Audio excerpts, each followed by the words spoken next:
Oke, selamat datang di iTalks dan seperti yang sudah dilihat tadi di thumbnail, kalau kali ini saya mengundang salah satu penyiar senior yang ada di Surabaya, lebih tepatnya di Radio Suara Surabaya, salah satu radio terbesar yang sampai saat ini besarnya luar biasa, bahkan ditiru oleh banyak radio di seluruh Indonesia. Kayaknya Radio Suara Surabaya ini pioner malah ya menjadi radio berita dengan aktual apa nih?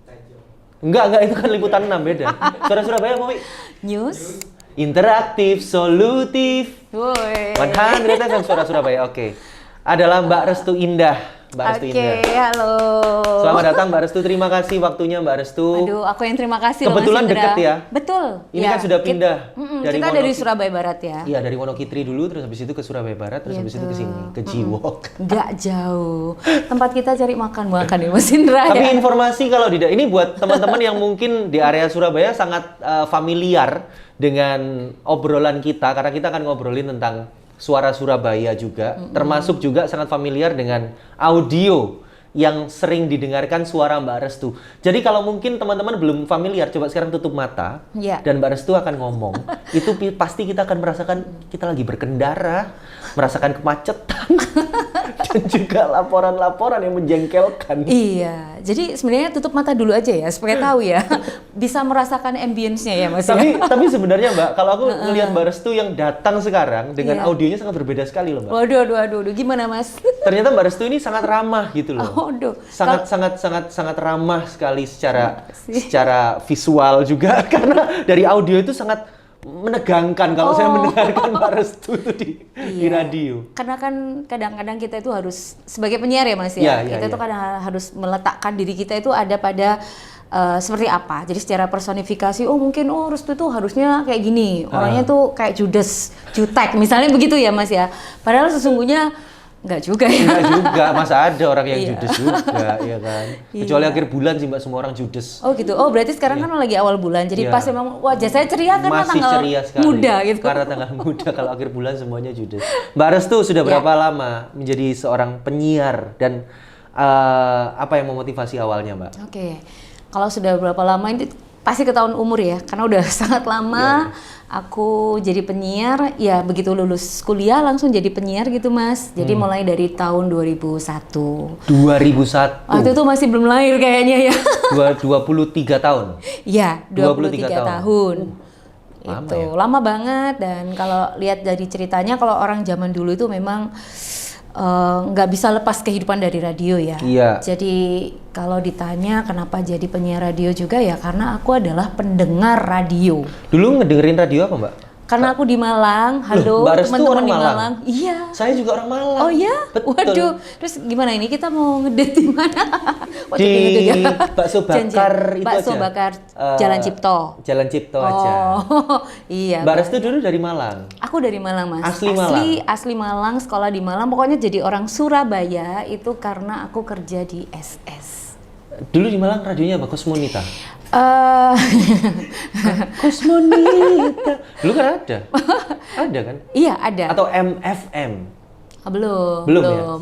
Aku jauh dari itu lah Mas. Jadi waktu itu masih Kalimaya Baskara. Kalimaya Baskara tuh. Terus Radio Makobu. Makobu FM. Itu kan dulu ada horor-horornya tuh ya Makobu ya? Masa iya? Ada cerita horor kalau nggak salah? Enggak Masa nggak ada? Enggak. Oh. Itu kayaknya apa ya? TT apa ya? Radio lama itu Mas. Radio lama, iya. Iya, kalau Makobu sih rasanya enggak main itu sih. Enggak ya? Oke. Jadi ya memang dulu adalah pendengar radio sejati. Oke. Jadi yang di pikiran kita itu kan, aduh gimana ya kalau seandainya jadi penyiar, gitu aja sih Mas. Terus? Ya akhirnya jatuh cinta ke radio, dan aku sendiri itu di doaku kecilku dulu itu simple. Aku pengen kerja yang bisa pakai celana jeans. Gitu Mas, karena aku dulu tuh paling suka pakai celana jeans. Karena ngelihat kalau jadi PNS kan nggak bisa pakai celana jeans, kerja-kerja di kantoran nggak bisa pakai celana jeans. Ngelihat yang kalau misalnya kita datang ke studio dengan baju yang santai ya, hanya itu aja. Aku kepengen itu, terus kepengen menyapa orang-orang, atau ya kalau zaman dulu ya mungkin Mas Indra nggak ngalamin ya. Tapi apa kalau nih? kita Sedulu apa nih Mbak? Kayaknya saya nggak semuda itu deh Pak. Tapi masih pernah tahu nggak kalau kita itu mau minta lagu harus Request. nulis request Iya. di secari kertas gitu? Masih. Oh, Dulu saya 2010 masih kayak gitu ngalamin. gitu. Maksudnya pendengar masih seperti itu. iya. Apalagi dulu itu kita Pak beli kupon ya. Dulu tuh sempat beli kupon, Mas. Oh, kalau itu enggak. Kalau itu nah. kayak saya kupon terakhir togel aja sih, Mbak. Kok rodok mengerikan ya? Enggak sih, itu waktu itu dulu gitu ya. Jadi suka salam-salaman kayak gitu. Nah, aku tuh merasa penyiar itu jasanya besar banget ya.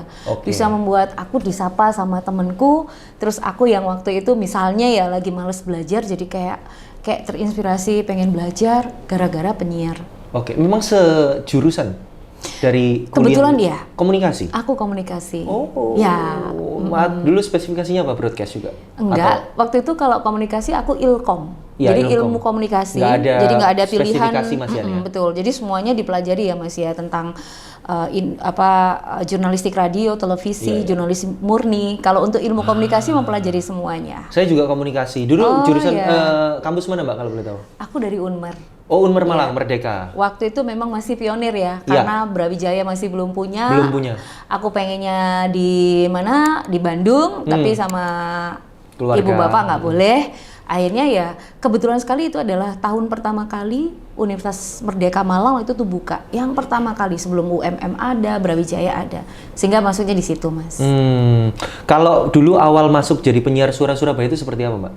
Prosesnya? Prosesnya malah nggak panjang. Kalau dibilang sama banyak orang apakah sulit? Ya saya nggak tahu ya, tapi intinya saya sudah masuk. Yang Kayaknya saya ingat, kan dulu penyiar Suara Surabaya itu kan harus menguasai jurnalistik juga kan? Iya kan? Betul. Setahu saya kayak gitu. Memang Bener. di semua lokasi, semua kondisi itu selalu ada penyiar. Waktu dulu saya magang jadi reporter, itu juga ada penyiar reporter Suara Surabaya. Jadi dulu berangkatnya dulu tahapannya apa kalau penyiar Suara Surabaya? Kalau penyiar, kalau di SS itu memang sudah langsung diarahkan, Mas. Misalnya, oh ini kamu akan jadi penyiar. Ya, dia akan mengikuti pelatihan untuk penyiaran. Kalau reporter, mengikuti pelatihan reporter. Jadi sendiri-sendiri. Berarti Mbak Restu dulu langsung penyiar? Jadi memang langsung penyiar, dan waktu itu di antara mungkin ya proses-proses untuk masuk ke penyiar itu nggak tahu saya muda apa enggak. Tapi yang jelas saya 5 kali tesnya. Apa ini? 5 kali ini apa ini? Untuk 5 kali tes. Berarti tes pertama lolos? Ya. Lanjut terus, lagi? Ya. Lah. Gitu. Terus Mas, jadi itu memang susah. Saya bilang itu susah karena saya sampai tanya ya. Suara Surabaya. Seserius itu ya dan sesulit itu ya, karena ya tadi ya Mas Indra bilang semua harus menguasai jurnalistik. Waktu itu pertanyaan saya, waktu pertama kali saya diwawancara, saya ditanya, kesini naik apa, ada peristiwa apa, kebetulan waktu itu ada demo. Dan untung saya itu untungnya saya sempat nanya, Mas demo apa? Kemudian kenapa kok demo hari ini? Sama persis pertanyaannya di wawancara. Jadi saya ditanya demonya apa dan kenapa demonya hari ini. Jadi saya bisa menjawab. Kalau seandainya saya cuma ada rasa ingin tahu ya, itu yang Yeah. kayaknya dibutuhkan ya. Memang semua jurnalis seperti itu ya Mbak ya. Betul. Ya itu keuntungan saya aja sih. Dan waktu saya masuk juga sempat ada insiden WTC gitu ya, yang gedung WTC Iya, di itu Amerika. di Amerika itu juga diulas kenapa Afghanistan begini, kenapa Indonesia begini, dan itu ditanyakan. Dan itu Mbak Restu memang sudah mengetahuinya, sudah mempelajarinya, Karena kebetulan saya lihat berita gitu aja Mas. Jadi itu ditanya 101 seperti itu. Pertanyaannya sesulit itu. Kalau biasanya kan setahu saya ketika jadi penyiar radio akan ditanya sedikit terus kemudian di tapping rekaman suaranya bahasa Indonesia, bahasa Inggris, selesai. Tapi kalau di SS nggak, sampai 5 kali sampai ditanya juga, oh kamu nanti kan nggak bisa, kamu orang Malang, gimana kamu bisa menguasai jalan tol, istilah-istilah kayak gadril, kayak apa, bulnus kayak apa. Apa itu Mbak? Gadril, bulnus itu kodam atau apa itu? kodamnya kosong-kosong. Apa itu gadril itu apa itu? Istilah-istilah yang ada di jalan tol gitu ya Mas Apa ya. itu? Jadi gadril itu kan pembatas. Terus kemudian bulnus itu kan yang ada di gate ya Mas ya. Jadi misalnya ada kecelakaan truk menabrak bulnus gitu ya.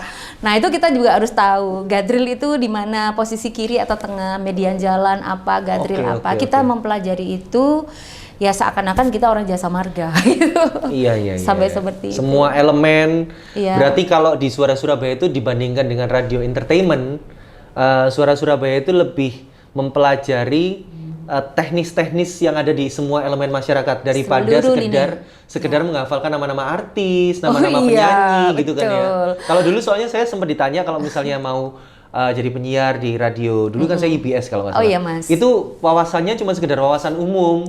Oke. Wawasan umum kayak Rihanna itu penyanyi perempuan atau laki-laki ya, misalnya contohnya seperti itu. Jadi ya dunia entertain ya. Umumnya Dunia entertainment. pengetahuan umumnya adalah Pengetahuan umumnya yang Oh, tentang itu entertain. aja. Oh, tapi kalau Surabaya enggak ya? iya. Ternyata spesifik sekali ya. Sangat spesifik. Jadi misalnya kebijakan, kenapa kebijakan ini dipilih oleh pemerintah, terus kemudian ya seharusnya pemerintah seperti apa dan seterusnya. Memang Mbak Kekritisan Restu kita. suka dengan topik-topik seperti itu, Mbak?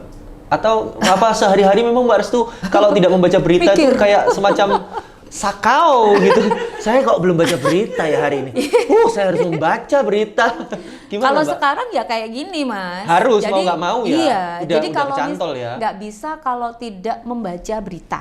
Memang suka membaca juga dari awal. Dari awal iya. Iya. Tapi kalau misalnya dulu tidak terbentuk seperti itu ya saya nggak tahu juga ya. Mungkin Oke. saya senengnya lagu begitu ya, artis gitu Tapi ya. suka nggak Mbak dengerin lagu, Mbak? Karena aku pendengar radio aku juga suka, harus suka gitu ya.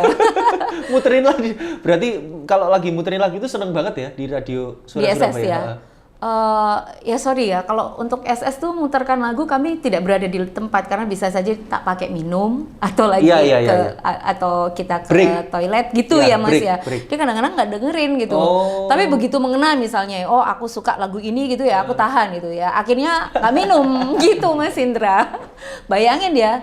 Jadi SS tuh siarannya kan talk ya. Iya. Jadi Ngobrol terus, penyiarnya ngobrol betul. terus. Kalau dilihat dari bulatan info gitu ya. Diagram itu kita cuma bisa muterin lagu itu dalam 1 jam hanya 2 lagu. 2 lagu aja. Ya, dan itu kadang-kadang diprotes orang. Kok sedikit? Kok lagu terus Mbak? Aku Oh, mau gitu on ya? air gitu. Malah Iya. diprotes. Tuh. Mbak Restu masih ingat dulu siaran pertama kali jam berapa? Waktu itu aku siaran pertama kali setelah maghrib ya Mas ya. Loh, malah prime time dong? Enggak ya? Waktu itu memang prime time dan kebetulan sekali aku inget banget ya Mas Indra ya. Pertama kali aku siaran itu pada waktu malam takbiran sholat Idul Adha. Idul Adha. Wow. Jadi pada waktu itu memang lagi Rame-ramenya. hetik-hetiknya. Dan teman-teman pun nggak ada yang pulang gitu. Karena nunggu. Sampai enggak, aku harus ngapain ini? Oh, pasti. Apa yang aku putarkan, apa yang aku bicarakan? Gemeter Mas. Gimana Mbak perasaannya Mbak? Itu Takut Mas. siaran pertama setelah demo, maksudnya setelah demo siaran gitu ada nggak? Demo siaran ada. Ada juga, Dan- maksudnya kayak role play kita siaran Iya, atau apa gitu iya, ada juga ya? iya, betul. Nah itu barusan bener-bener yang real, itu gimana Mbak perasaannya waktu itu? Ya wis ndredeg pasti ini Mas. Derdek. Ya kita pasti gemetar. Terus habis itu ngomong itu mungkin bisa berulang-ulang. Misalnya baik kawan, nah baik kawan tuh bisa baik kawan gitu terus ya. Apalagi dilihat sama teman-teman nggak ada yang pulang. Saya gini, kok nggak ada yang pulang sih? Karena nunggu siaran pertama itu selalu ada kesalahan. Iya. Dan ternyata beneran Mas, ada kesalahan ya. Apa kesalahannya waktu itu? Yang paling telak adalah ketika aku ngomong Basuki Rahmat kan, oh ya Mbak Restu Basuki Rahmat lancar. Oh ya arah sebaliknya bagaimana? Nah, Kan Basuki satu Rahmat arah kan itu ya? satu arah, bukan 2 arah. Nah Rahmat itu. Basuki mungkin arah sebaliknya adalah Jalan Rahmat Basuki. Iya. Dan Basuki Rahmat. Itu dia Mas ya dulu. Ya mohon maklum karena kan Arema. Iya. Iya, jadi waktu itu juga teman-teman ya misalnya HRD juga oke dari sisi knowledge itu masih oke ya. Tapi kalau untuk traffic gimana? Kamu kan nggak tahu jalan yang di Verboden itu gimana. Ya aku berusaha keras Mas meyakinkan. Oh saya nanti akan belajar. Dan beneran Mas belajar dulu naik bis. Oke. Dulu naik bis kota, terus kemudian duduk depan sendiri, semuanya aku gambar. Hah? Ya. Wih, hebat. Gila. Jadi dulu itu ada kemacetan di Aloha ya waktu itu ya. Aku nggak tahu Aloha itu sebelah mana. Kemudian Mas Pion seperti apa. Aku minta tolong gambarin temenku yang anak Zaman Surabaya. itu belum ada internet. Belum ada Mas. Aku nggak bisa buka peta gitu ya. Akhirnya dia gambarin. Oh ini kesini sini. Akhirnya aku gambar sendiri. Set kayak gini ya Mas ya. Oke, akhirnya aku naik bis. Naik bis duduk depan sendiri aku lihat ya, oh Basuki Rahmat tuh kayak gini. Kalau lurus aku ke Embong Malang. Oh kalau sini aku ke Gubernur Suryo. Minimal yang sering kali dilaporkan sama pendengar gitu. Jadi pada kenyataannya Mas, aku lebih hafal tentang jalan daripada aku masuk ke lokasi sesungguhnya. Paham maksudnya ya Mas ya? Aku pernah itu dan itu menyadarkan aku karena aku ternyata aku tuh pinter teori tapi prakteknya kurang. Jadi diajak sama teman, ayo kita janjian ke Panjang Jiwo. Aku bingung Mas, Panjang Jiwo itu mana? Oh Panjang Jiwo itu berarti dari Majen Sungkono lurusnya ke sini. Hafal aku sampai ke lewat Jagir. Tapi aku belum pernah ke Panjang Jiwo. Bisa kebayang ya? Iya. Karena sering main mapping seperti itu ya, main mappingnya ya. Oke, tapi sekarang enggak lah, udah pinter lah. Iyalah Mbak, udah dari berapa tahun. Sudah 20 Penyiar tahun. favoritnya, role model ada nggak? Atau mungkin selama ini atau dari dulu atau waktu awal-awal dulu? Sebenarnya aku nggak pernah ngefans dengan seseorang atau siapapun, tapi aku menyerap semuanya, terutama dari para senior. Oke. Senior Surabaya waktu Mbak Restu dulu siapa Mbak? Waktu angkatan siapa? Saya jelas saya menyerap banyak ilmu dari almarhum Mas Errol Jonathan. Mas Errol. Lalu waktu itu Mas Errol dosen saya, Pak Errol. Oh ya, Pak Errol. udah tahu ya bagaimana beliau ya. Nah ini Bapak radio. Iya benar.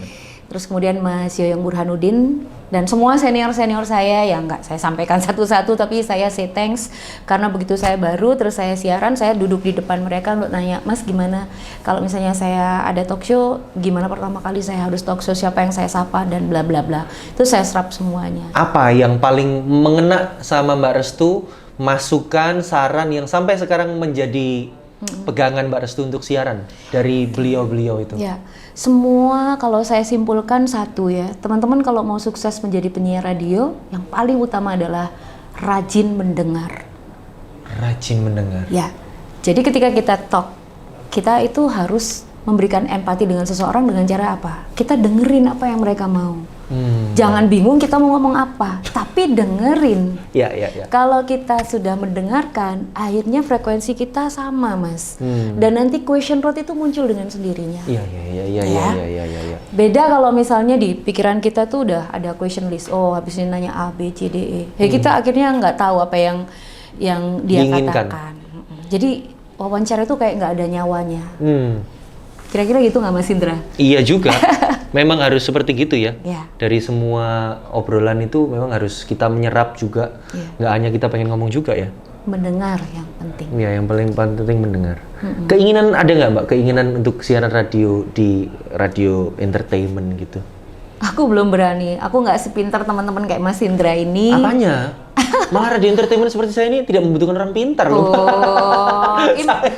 Malah ini bukti dari teman-teman saya yang saya undang di sini. Kayaknya nggak pintar-pintar amat. Enggak lah. Teman-teman radio entertain itu punya keberanian untuk mengimprove dirinya, improvisasi dari sisi ngomongnya dan seterusnya gitu ya. Aku nggak ngerti ya Mas ya, apakah karena pendengarnya tidak memberikan feedback secara langsung atau gimana? Karena kalau di SS begitu kita Iya, memang lah. Aduh Mbak, kalau suara Surabaya mah interaktifnya sangat membuat iri radio-radio lain, Mbak. Kenapa iri? Lah iya, Mbak, kita kalau di radio swasta aja kita mau open untuk opini atau apapun itu susahnya setengah mati loh. Oh ya? Iya. Aduh. Kalau sekarang sih radio suara Surabaya tetap yang bikin iri kayak gitu. Malah kan improvisasinya besar sekali loh itu kalau interaktifnya besar. Iya nggak? Iya sih, tapi maksud saya gini ya Mas ya. Kita itu kan orang Surabaya itu kan terbuka ya, egaliter gitu ya. Ngomong semaunya bisa ya, tapi kalau di SS itu kami penyiar itu dilarang satu beropini, menyampaikan informasi tanpa data, itu nggak boleh Mas. Nah sedangkan kalau aku dengerin radio lainnya, ya sorry ya, ini orang ngomong ngabla apa aja bisa gitu ya. Tapi aku nggak bisa melakukan itu di radioku. Kira-kira gitu. Iya. Karena masih benar-benar media massa. Ya. Dan ilmu-ilmu jurnalistiknya kental banget di sana kan. Betul. Karena kalau tidak, ya kami ini yang kemudian jadi backfire ke kita, misalnya. Dan punya pengaruhnya besar banget Mbak. Ketika penyiarnya Suara Surabaya ataupun Suara Surabayanya sudah beropini atau bersikap, wah itu bisa menggerakkan masanya. Betul sekali. Sebesar itu. Nah, karena kami itu menyadari bahwa apa yang dikatakan penyiar itu bahkan diikuti oleh pendengar, maka kami hati-hati, Mas. Oke. Jadi kita nggak bisa ngomong, misalnya aku punya keinginan di politik berwarna A misalnya begitu, aku nggak bisa menyampaikan itu A karena orang lain pasti akan membaca dan mengikuti. Jadi kan itu akan mengganggu netralitas kita sebagai media, pun dengan berbagai macam hal gitu ya Mas. Jadi ya ngomong sama radio, aku dengerin teman-teman di radio lain dengan di SS itu ada batasannya gitu. Mbak, kalau ngomongin tentang ini di segmen 1 kan kebetulan udah mau selesai. Oke. Kita mau nanya dulu karena di era sekarang ini kan sudah mulai digital semua, habis itu radio-radio yang manual atau frekuensi kayak gini kan sudah banyak yang gulung tikar. Iya. Kalau di Surabaya loh ya, Iya, banyak sekali yang gulung tikar. Beberapa udah diakuisisi sama yang lain. Menurut Mbak Restu, apakah radio ini akan bertahan sih Mbak? Dunia radio ini akan bertahan atau gimana? Kalau aku diminta untuk meramal, iya.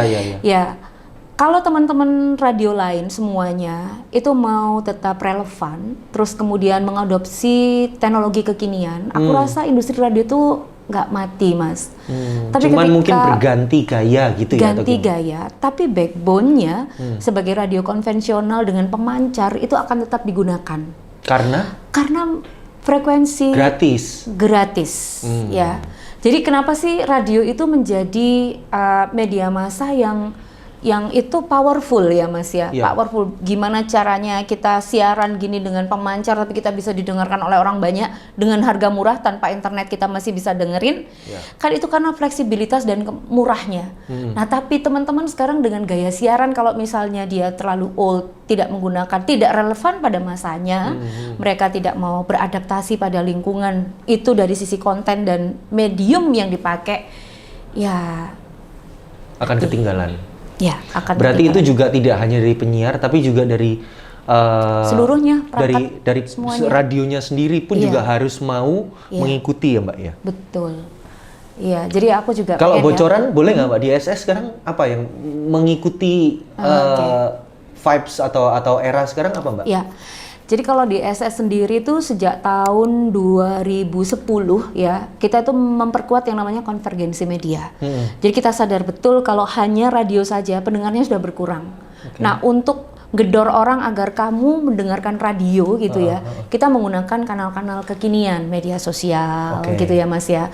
Di setiap informasi media sosial kami pasti misalnya nih ya, ada mobil hilang misalnya begitu ya Mas ya. Itu kan jelas ya jadi daya tarik pendengar ya. Tapi kan tidak semua orang hari itu lagi dengerin SS. Kita misalnya waktu itu masih banyak Facebook ya, pengguna Facebook, maka kita blast informasi di Facebook. Now on air kehilangan mobil bla bla bla bla. Mobil ini terpantau di sini. Dengarkan FM 100 untuk mengikuti dan bantu Anda yang lagi di jalan, tolong bantu bila Anda melihat mobil sekian. Jadi pelibatan orang itu kita gunakan pakai medium yang lainnya. Setelah itu nanti kita gulung ya. Ternyata di Facebook ada yang lihat, oh saya lihat itu misal di daerah Jagir. Nah kemudian yang mengelola Facebook ini adminnya akan menyampaikan lewat gatekeeper atau lewat kita grup ya. Ini di E100 ada yang lihat di Jagir ciri-cirinya sama. Penyiar langsung menyampaikan. Di Facebook E100 ada informasi kalau terpantau di Jagir. Anda yang di Jagir tolong lihat apakah betul dan. Jadi keterlibatan netter yang itu sama sekali bukan pendengar SS, tapi dia bisa menyampaikan informasinya dan kemudian kita provok untuk mendengarkan radio. Demikian juga orang yang dengerin radio kita provok untuk terlibat di media sosial. Jadi kami menggunakan teknologi konvergensi media itu untuk amplified apa yang dimiliki SS. Jadi ketika kita bermain sendiri di era medium yang sekarang ini, dikit Mas yang bisa kita lakukan. Tapi kalau semua lini kita pakai, maka daya dorong kita makin gede. Ini bisa menjadi satu teori ya yang digunakan tidak hanya di radio informasi berita tapi juga di radio entertainment mungkin Betul, ya. betul bisa. Mungkin, ya? Sangat bisa. Sangat bisa ya, semoga. Jadi jangan teman-teman radio jangan sibuk untuk menampilkan wajah penyiar saja di televisi misalnya, mohon maaf, atau di secara sosial media aja. visual, Ya. Tapi kita gimana cara menggabungkan antara pendengar dan pengakses internet itu untuk jadi satu, dan itu semuanya kembalikan pada backbone kita yaitu industri radio. Mantap Mbak Restu.